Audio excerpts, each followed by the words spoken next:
Um, I guess first of all, welcome to our second raw attempt at podcasting the field report for Little-Sur-Mur field report. For this segment, like I said, we like to try and keep into 20 minutes. If we do go to 30 minutes, then we're good for that. But we just don't want to ramble on, like a lot of podcasts do. But we're gonna go for this segment as an airsoft segment because I think it complements the other side of paintball and what the what the enemy see.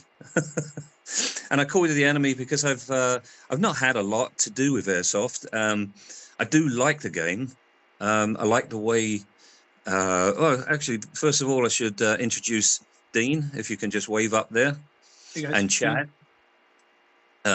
These guys are from Red Devils, and they put on Op Havoc Wind. For this year would be what is this year that you the fourth year? Fourth year. Well, there's been 2 years where we've done 2 events out there at your field. Yeah. So that's 4 or 5. Is this our 6th or 7th coming up? I think it's our 7th. Yeah. I think it's 7th. Yeah. Yeah. 7th at Lil-Sur-Mur. 7th event, 4th year. Correct. Yeah. Okay. Yeah. We I think like the games that you run really, yeah, if there was a crossover between our tactical challenge and your Op Havoc Wind, this would be it.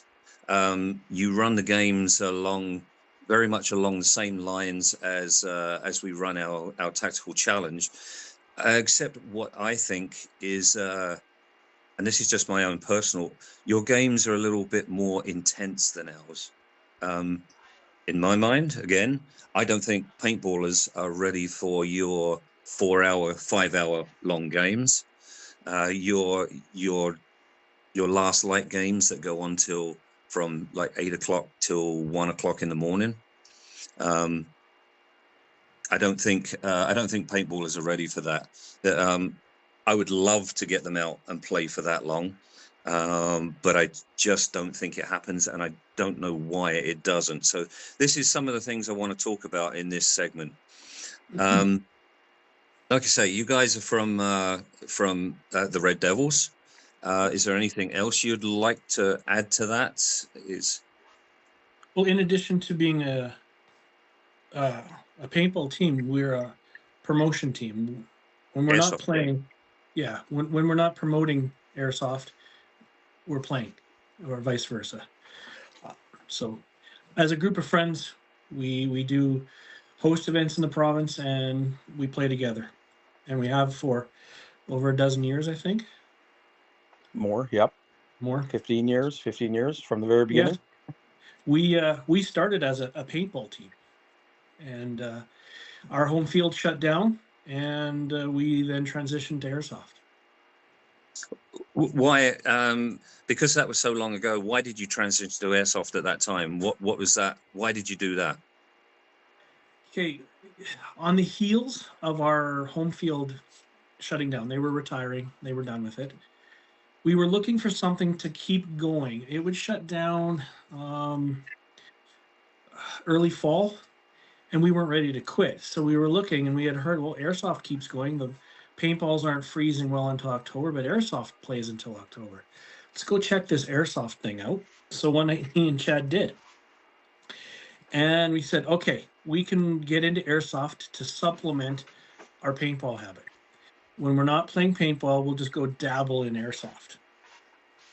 And then as it turned out, the next season, they completely shut our home field down. And we didn't really have a place to play paintball. So we got a little bit deeper into airsoft, and it just went from there. And it was some of our teammates that started to pull away from paintball, and they had suggested to look into airsoft. That was one of our teammates, and that's what interested Dean and I to go and watch one of the games playing at one of the local fields.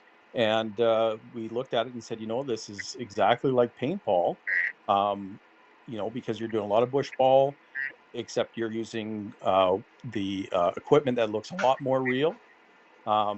And it was a lot cheaper to get into airsoft. The initial cost is expensive, but after that, it was affordable. You know, so And I remember a specific conversation between me and Chad about the cost. Oh, we already have 90% of the gear. This is going to be cheap for us to get into. Yeah. Yeah, yep. that didn't last very long. No, No, we jumped in deep I and think you spent a lot of we end up spending a lot more because you always wanted the better, the bigger, the best, more equipment, and then it ends up costing uh, a lot, yeah. or Exactly the can for same as some of us. paintball. Just one gun's never enough in the end. Oh Yep. no. Always your race, so always race to the top. Yeah. And you know what's interesting? You had mentioned the long games with paintball. Early on, when Chad and I started playing together, and the other guys on our paintball team, we started traveling down to Oklahoma every year for the D-Day, and that was a massive 3,000-4,000 people event over 5 days. Yeah. And those are pretty big, very intense games. And I think that's kind of what seeded the interest for us to take our gameplay to the next level. So when we transitioned to airsoft, we brought some of what we saw at D-Day over to us with airsoft. So does Yep. D-Day, like I've never attended any of their games, are they long 4-hour, 5-hour games that go? Yeah, it Yeah. stretches out where you arrive, and every day escalates into a more intense battle for the big finale on the weekend. Was it Saturday, I believe? But yes, there's 4-hour games, and they do a 4-hour night game on the Thursday, and there's thousands of people on the field. It's a very large Yeah. event. And I think D-Day had their last game last year. I think they did it for 25, and then they shut it down, if I remember correctly. I guess when you've got that many, when you've got hundreds or thousands of people attending a game, it's beneficial to you as an organizer to keep them on the field, because I don't know if it's like this for you with airsoft, but with me for paintball, and I say this at every tactical challenge that we do, it's like herding toothpicks. You know, Oh you yeah, come off, you have an hour-long game, you come off, people de-kit, and then it takes you another hour to get them back onto a field where you only want a 20-minute, half an hour sit down, reball, and get back out. yeah, and that is a challenge that's worked into our games. We don't put breaks just for that main reason. And in the Yeah. past, where we've had small injuries on the field and we've kind of had to have a stop, regaining that momentum is impossible. Yeah. Like you said, people put their stuff down, they get relaxed. Their muscles were warm, now they're getting cold, maybe even cramping. They're getting hungry, they're looking for food. Some And guys this is have the also attention span of a squirrel on crack. It's just, yeah. And this is all things that Dean and I have discovered and learned from playing so many other games and other mil sims, and we've taken a lot of that information and put it into our games because we Yeah. saw what was happening, and we didn't want that to happen. We didn't want the momentum to stop. We made sure that our games are difficult because, again, the experience that we've had in D-Day and the hard missions we had to go through in 40 plus degree heat. So Yeah. yeah, that's, you know, this is how we try to do it. And like Dean said, it's hard to get them all together sometimes. You know, there's Yeah. many times where that's why we always say it starts at this time, and our time schedule is very accurate. Very few times have we ever started a game where it started late. Yeah. It's that's our always, fault. Weather yeah, The delays.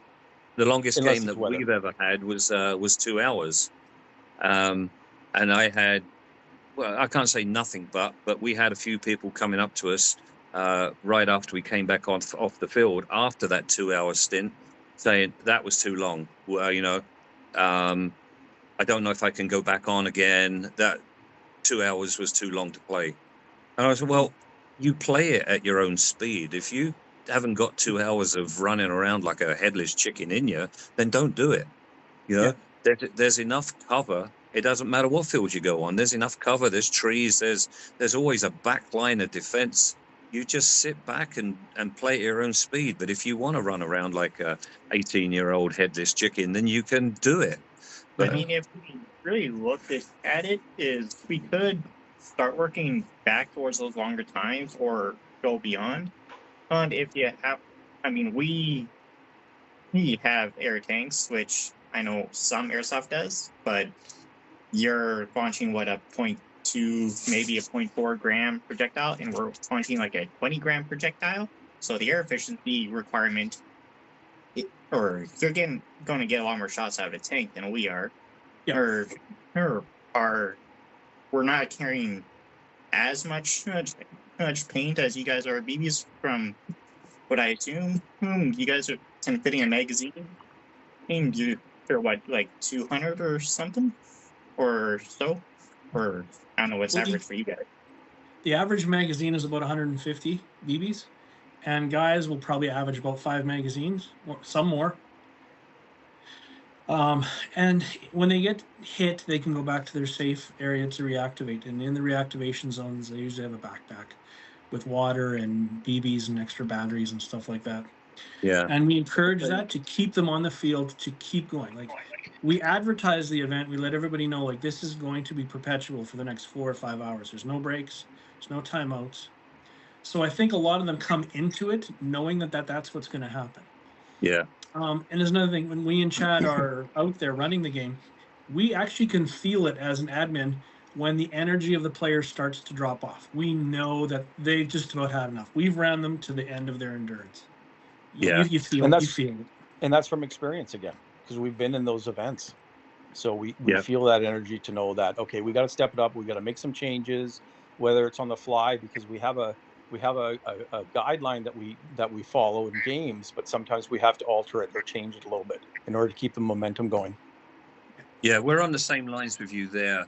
We feel that as well. The boys have come to us as we're running games and going, okay, it's dying. We've got a lot of stagnant play right now, so we need to do something here, and that's exactly what we do. We change it up.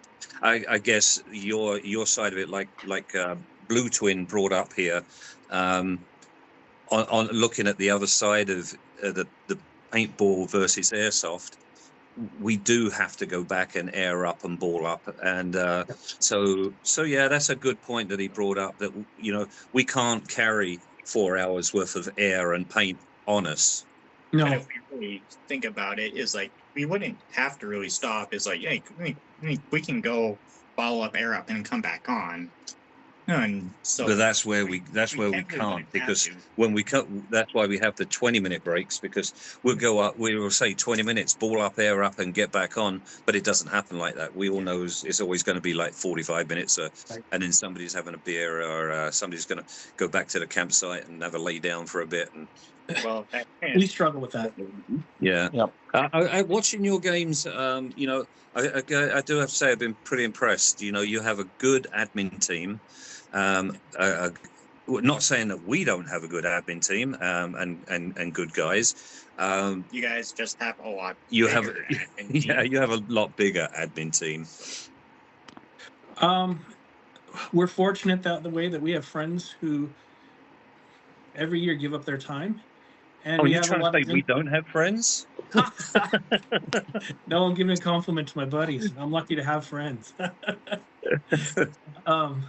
Yeah, they give up their time, and Chad and I go out of our way to teach them and show them what we need, and we go over the rules ahead of time so that they're really in the know. They're actually part of the planning process. We have regular meetings, wing nights, throughout the year where we discuss things, and we bring them up to speed. So they go into it knowing just about as much as me and Chad do. Yeah. Okay. Yeah. And it's a lot of communication. Lots of communication. Without those radios communicating between each other to make things work and make it smooth, it would be chaos for sure. Yeah. Yeah. And you don't always, the players and don't always see the chaos behind the scenes, or don't hear the chaos. Oh, we can tell you stories. I agree with that point as well. Now, see, and then for us, this is obviously new. This podcast thing that we're getting into. So this is more of a meeting for us, and we're going to try and, after we've had a Wednesday night meet, maybe we can go out for wings, or, Blue Twin again always wants to do more as a team. Red Twin over here is too far away, so he can't join in on all of our meets.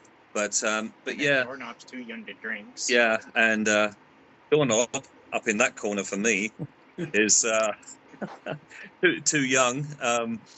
But yeah, we still we when we do a tactical challenge or something like that, we've started having a movie night, and that movie would cover the game that we're going to cover. You know, that we're Yep. going to loosely portray. But before we go into any more of your game, let's bring in Mac. Mac, are you ready to say some stuff about how you're feeling about playing with Op Havoc Wind? Because you got through in right at the deep end. You've played a little bit of Clearsoft before, but we threw you in right at the deep end with playing with Havoc Wind. That's like jumping in with seasoned players right away. How did you feel about getting in on that game, upping your game right away, as opposed to the paintball games that you play? I feel like it was a lot like slower pace, kind of like, but like the line, like I don't know how to put it, but like there's like a line across the field, and that's kind of like the divide between everybody, and it's kind of like it'll shift, and it'll. When you mean a line across the field, it's like their attacking line and your attacking line. Yeah, I feel like it's a lot slower than in paintball, especially when there's people in airsoft, like because there's a lot more space in between people for like movement. There will be, because they've got like 100 players on the field, and we have 40, maybe 50. You know, so yeah, you have got a big disadvantage there. And the ranges are the accuracy and ranges of our rifles are a little bit greater. How far are you? What are they? Pardon? What are your ranges? 100 meters sometimes. Yeah. With a well-tuned rifle, to give you an example, there are people who can stand on the other side of dominoes and tag people in the other side of the field there as they're coming out by your runway. Oh, really? Yes, they can. So with those accuracy and those ranges, movement is different. Yeah, it's one of the benefits of having a solid projectile versus one filled with fluid. So Yep. When Chad and I switched over, it was actually one of the things two things that we missed instantly was the reward of the splat when you hit an opponent. Yeah. And also the tactile feedback of the gas. Yep. Recoil. Yep. Yeah, we talk about it regularly. Miss of the splat. Yeah. Not of the cleaning of the equipment, though. I don't miss that. That's exactly where I go with this. It's nice to pick up that gun and be able to go, as opposed to pick up that gun and I've got to do this and I've got to do that, and then once I'm done, I'm all painted up. That's the difference there for me.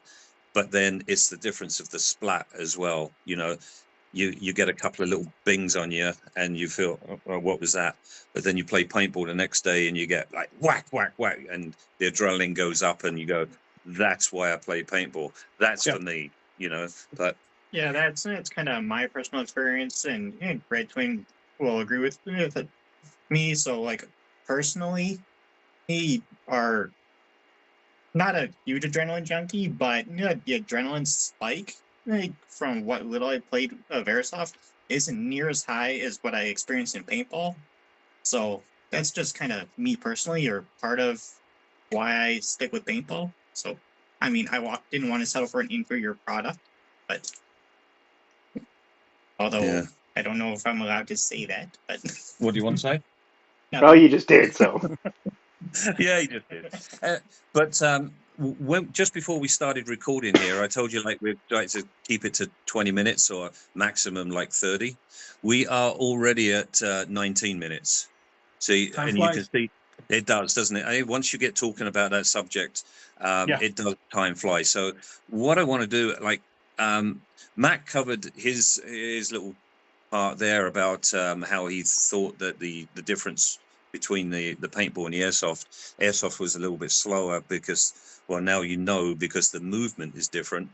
But I'd just like to leave it for these two guys for maybe the last 10 minutes. I know you've definitely got 10 minutes to talk about Havoc Wind and what you're doing? So we confirmed dates for the next Havoc Wind, and that'll be August 21 and 22 of 2026. Dates on your calendar. It's confirmed. We're going back to Springfield. In addition, we have another event in July. Our Lil-Sur-Mur event is returning, and we'll be doing that in Paintball Paradise, just outside Regina, and that's July is it 24th. July 24th weekend. And we're always in some sort of planning phase. You know, we almost jump in right to the next planning for the next event right after the last one ended. Tonight, I'm sitting in front of my computer making patches and posters and designing stuff, sending out emails confirming this and that. And then I send stuff over to Chad, and Chad builds stuff for me throughout the year. I got this idea, Chad. Can you build it? Sure thing. I've seen a lot of the props you bring down, and we have the good intentions of using some of our props as well, but we end up making different props every year. We do like to use our minds quite a bit. What are some of your favorite props? A staple for us is the timer boxes. They've got the computer built inside, and it keeps track of how long each team has pressed a button. That's an invaluable prop for us. We use it every time. I don't think people get tired of it because we can move the boxes around. We can tweak games to incorporate them a little bit differently at times. But I would say that's a staple for us. And it was one of your guys in Saskatoon that made those boxes, wasn't it? Correct. He The was idea gonna- came. The idea came from Merrill Dunes, where George at Merrill Dunes had his whole field wired up with a computer, and it did the same thing. And I went to one of the very talented and smart airsofters and said, "Can you build something with Arduino?" And he said, "Not a problem." And he came back with a prototype, and he used the prototype for years. And over the years now, he's, I think, on version 4, and they worked very well. That's maybe something we should kind of look at. Yeah, I was trying to get there to. I didn't meet the guy last year. I thought he was going to bring one down, and I guess I must have. Yeah, I just totally forgot about asking him about the units. I'll have to get back in touch with him and see what they're all about again. I have another favorite prop, and I make jokes about it all the time. Is that we had a telephone pole that we cut in half, and we connected it by a chain and made a giant 500-pound nunchuck. And we make airsofters carry that from one end to the field to the other. Yeah. And honestly, it's like the kid at Christmas. You give them a present and then they play with the box more than the toy. Yeah. It is the simplest, cheapest, low-tech thing, and people just have a great time with it. Yeah. Hauling that big stick around. Yep. I was going to say one of my favorite props is the CCP. We haven't used it much on your field, Andy, because of the size of it, but we needed a system to be able to be put in place so that, again, the momentum of the game where people can come and respawn after they've collected theirs and set it up. That was your medic box, isn't it? Yeah. Like where you carried the rebar and the rope. No, that one. Yes. Was that the one? I thought That's it what was. he's talking about. Yes. Yeah. They're in the rocket tubes. Crates. Yeah. Yes, that's right. The rocket tubes. Yeah. I thought that was a good idea, and I have stolen a couple of your ideas in the past, like your bleed out ropes before you went to the tactical tourniquet. I like that that medic box that you have, that it can be captured and it can be moved by your team. We've spoken about that, but we just haven't got around to making one of them yet, because we are going to steal that idea as well, On the big games, like, you can't have, for us, it'd be very difficult to have just one reactivation spot and then take 15 minutes to walk that way and come back. Yeah. So a mobile medic base. And again, that's from experience, because Dean and I have experienced that. in some of the big play fields that we've played at, and it was exhausting. So when we came up with the idea, we're like, we got to figure out a way of responding that people don't have to walk for so long. Exactly. You know, make And sure I can that see they that on a big field. I can also see that on our field. And a lot of people have come out to, when they played at our Lil-Sur-Mur, they've come out and they've gone, is that it? But once you've gone back and respawned twice, then you know that's not it. So we like those bleed out ropes. People love them, you know, because they know they can stand there with their hand up, and if somebody comes and unties their knots, then they don't have to walk all that way back, and that's a lifesaver, you know. It So is. that's why, you know, that's why I want to introduce your idea again on one of our games about this the medic base that you can respawn as well. But yeah, go ahead, because we're still we're in 26 minutes right now. I guess I can touch upon, like, you talk about ideas. We get lots of our ideas from everywhere. We'll get it from a movie. We'll get it from maybe an event that we've been to, or go, well, we can work on a variation of that. I've pulled ideas from video games. I've pulled ideas from your childhood games, your Red Rover, your hide and seek, your kick the can, capture the hill, king of the hill, capture the flag. All our games are just variations of many of our childhood games. We even tried an escape room for one of the missions that we had. We actually did an escape room. We did built an escape room. Yeah. We locked half a team inside a city bus, and we put all their weapons in a SUV parked outside the city bus, and they had to figure out how to get out of the bus before they could get in game. That sounds fun. I like that. It sounds like I could get into a whole bunch more detail. I don't maybe know on if the I want to surface go you're going, exactly. I don't know if I want to go too much into that here, because with things going around in my mind, that we have a bus there. You know what I mean? And we have the SWAT convoy right there. Yeah. That fits into a game on its own, you know, with the SWAT convoys just crashed and they're in the bus, but the guns are in the other vehicles. So without letting too much onto future games, I'd like to talk to you about that, you know. But that's an escape room that in game that's a good idea. Yeah. It worked. It actually in application, it actually worked very well. To make sure things went smoothly, we locked an admin inside with them, and I don't think they really had to tap into the admin for a help or anything like that. They figured it out on their own. Yeah. Yeah, we used some like directional locks, and we spray painted directions on the wall, and we had a key that was on different lengths, and the key had to reach the lock to get you out of the door, but you had to unlock the segments to get the key closer to the door to unlock yourself. And every successful puzzle that they figured out got them closer to opening up the door, and they did it. It was either opening up the door or one of the boxes they opened up had a guy inside and they took somebody hostage. I can't remember, but yeah. Yep. And there's like that. We've done a few of those, just one-offs. You know, we struggle with using the same games over and over again, and the fear that people will get bored with seeing the same game over and over again. So we try to throw in something new every once in a while.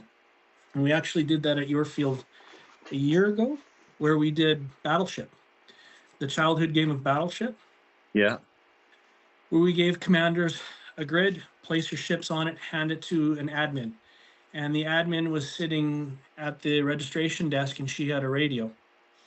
And every time that they ran in one of those bridge pins that we spray painted orange from your field, that earned them an opportunity to call in an airstrike on and playing the game as Sigma Battleship. Okay. And the commanders were rushing their guys out there because they were zooming in on a location and they knew we just need one more shot. We're going to sink a battleship. That game was very successful for us. It sounds fun. Yeah. Logistically, the hardest part was being able to set an admin aside who could communicate independently with commanders and just be dedicated to that purpose for about 2 hours. Yeah. And it's just another challenge that we gave the commanders. You know, not only are they having to run their squad and getting the missions done, but now we've given them another objective. We've always tried to get the commanders involved Right. with our game, whether it was a capture an opposing commander or having them do tasks, going around taking photos, whatever it is.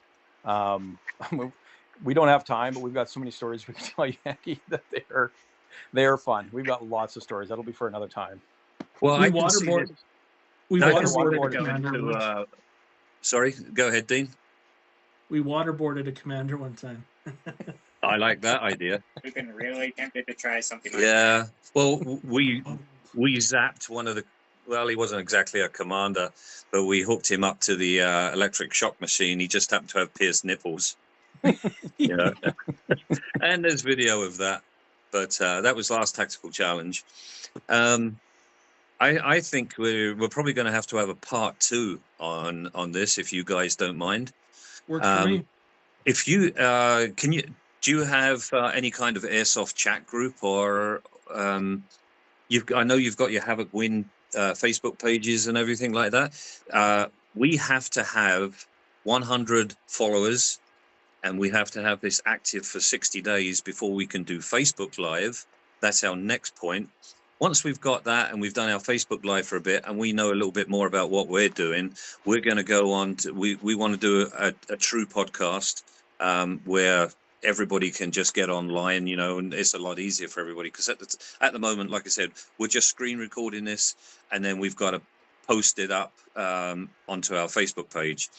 So eventually, once we can get the Facebook Live, we can post it straight to that. It's a bit more, it's a lot easier. Right.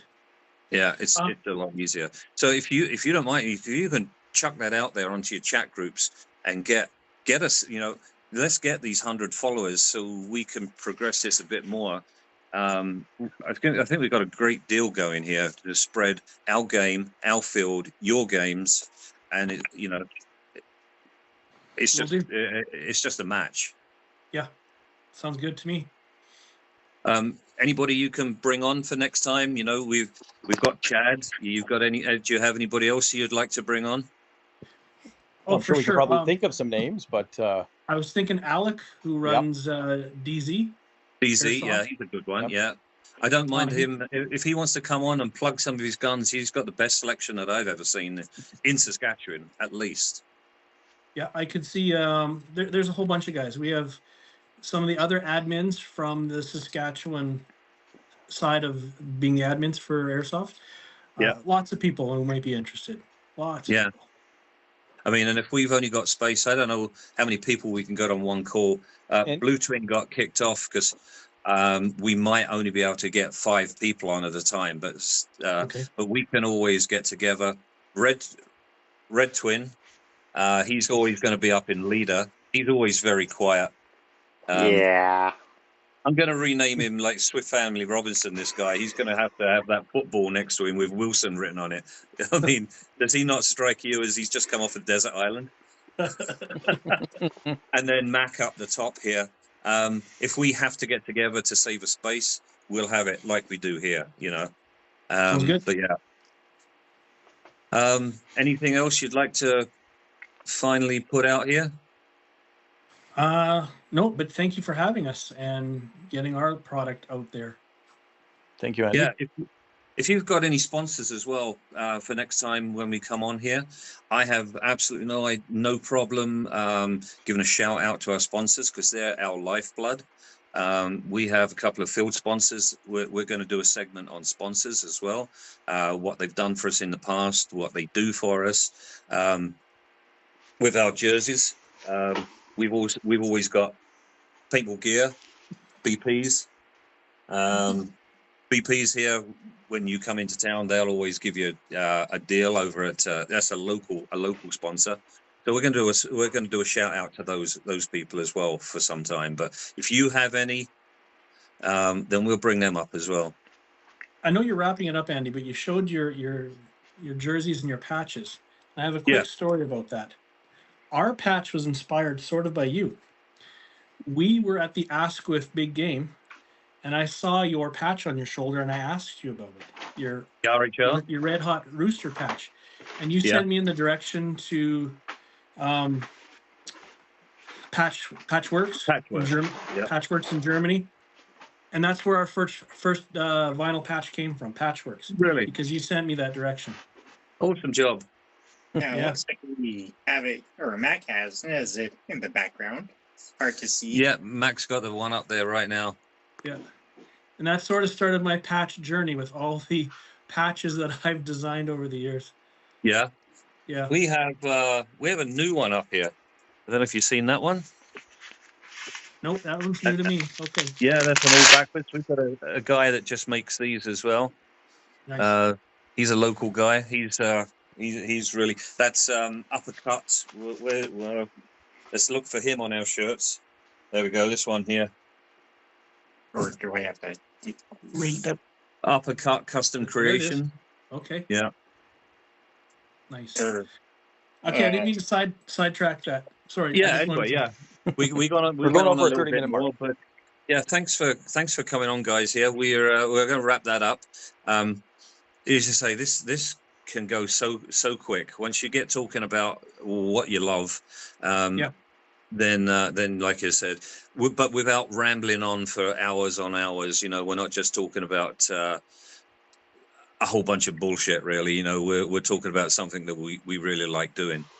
Mhm. But yeah, we're definitely going to have a part 2. I don't know. I don't think it'll be next week, but I think it'll give you a little bit of time to think about what we're going to talk about. We'll come up with some stuff. If you've got some ideas, shoot it backwards and forwards on some messages. Get some more people involved so we can get that 100 followers. And yeah, let's go from there. Let's have a part 2 next time. Sounds good by me. I'm in. Let's do it. Thanks everybody for coming on here tonight. Thanks for your time, Dean. Thanks, Chad. Thanks, Mac. Thanks for having Thanks, us, Andy. Red Twin. Thanks, Blue Twin. Chad, Dean. Thanks, guys. Thanks, Good guys. seeing you. All right. See you Thank later. you.